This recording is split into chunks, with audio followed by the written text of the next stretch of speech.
Hi friends, അങ്ങനെ ഈ വട്ടം കോളേജ് വന്നപ്പോഴാണ് നമ്മൾ അറിഞ്ഞത് നമ്മുടെ കോളേജിൽ ഒരു പ്രോഗ്രാം നടക്കാൻ പോകാമെന്ന്.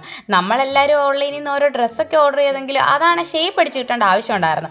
അങ്ങനെ നമ്മുടെ അടുത്തുള്ളൊരു ചേച്ചിയുടെ അടുത്ത് പോയപ്പോഴാണ് മനസ്സിലായത് നമ്മുടെ കോളേജിലെ മിക്ക പിള്ളേരും അവിടെ നിൽക്കുകയാണെന്ന്. അതുകൊണ്ട് തന്നെ തയ്ച്ച് കിട്ടാൻ നല്ല പാടാണ്. അങ്ങനെ പിന്നെ നമ്മൾ നേരെ ഈജിപ്തിലോട്ടാണ് വന്നത്. അങ്ങനെ അവിടെ എല്ലാം നോക്കി നടന്ന അവസാനം നമ്മളൊരു തയ്ക്കുന്നൊരു ചേച്ചിയെ കണ്ടുപിടിച്ചു കേട്ടോ.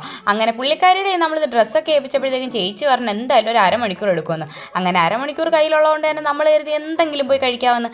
2-3 ദിവസമായിട്ട് ഫേബ പറയുന്നുണ്ട് റോൾ ആൻഡ് കോയി പോയി എന്തെങ്കിലും കഴിക്കണമെന്ന്. അങ്ങനെ പിന്നെ നമ്മൾ നേരെ അങ്ങോട്ടാണ് വന്നത്. സൂര്യൻ്റെ വെളിച്ചം കണ്ടു കഴിഞ്ഞാൽ പിന്നെ ഗൗരിക്ക് അപ്പം അവിടെ നിന്ന് ഫോട്ടോ എടുക്കണം കേട്ടോ. അങ്ങനെ ഞാനും ഗൗരിയും പറഞ്ഞത് ചീസി ലോഡർ ഫ്രൈസും ദേവും ഫേബയും പറഞ്ഞത് നോർമൽ ലോഡർ ഫ്രൈസും ആണ്. അങ്ങനെ നമ്മൾ പറഞ്ഞ സാധനം നമ്മുടെ കയ്യിൽ കിട്ടിയിട്ടുണ്ടായിരുന്നു കേട്ടോ. നമ്മൾ വന്നപ്പോൾ അവിടെ നല്ല തിരക്കുണ്ടായിരുന്നു. അതുകൊണ്ട് തന്നെ ഇച്ചിരി താമസമായിരുന്നു നമുക്ക് ഫുഡ് കിട്ടാനായിട്ട് കേട്ടോ. എന്തായാലും സാധനം കയ്യിൽ കിട്ടിയപ്പോൾ എന്തായാലും ഉഷാറായിട്ടുണ്ട് കേട്ടോ കഴിക്കാൻ. അത് കഴിച്ചുകൊണ്ടിരുന്നപ്പോൾ തന്നെ ദേവും ഫേബയും പറഞ്ഞ നോർമൽ ലോഡർ ഫ്രൈസ് വന്നിട്ടുണ്ടായിരുന്നു കേട്ടോ. ഞാൻ പിന്നെ അതിൽ നിന്ന് ഒന്ന് കഴിച്ചു നോക്കി. എനിക്കാണെങ്കിൽ ചീസിയൊക്കെ കൂടുതൽ ഇഷ്ടപ്പെട്ട നോർമലായിരുന്നു കേട്ടോ. അങ്ങനെ അതൊക്കെ മത്സരിച്ച് നമ്മൾ 4 ആളൂടെ അങ്ങോട്ടും ഇങ്ങോട്ടും കഴിച്ചതാ. അങ്ങനെ നമ്മൾ ഫുഡെല്ലാം ഫിനിഷാക്കി. അത് കഴിഞ്ഞപ്പോൾ പിന്നെ നമുക്കൊരാഗ്രഹം എന്തെങ്കിലും ഒന്ന് കുടിക്കാമെന്ന്.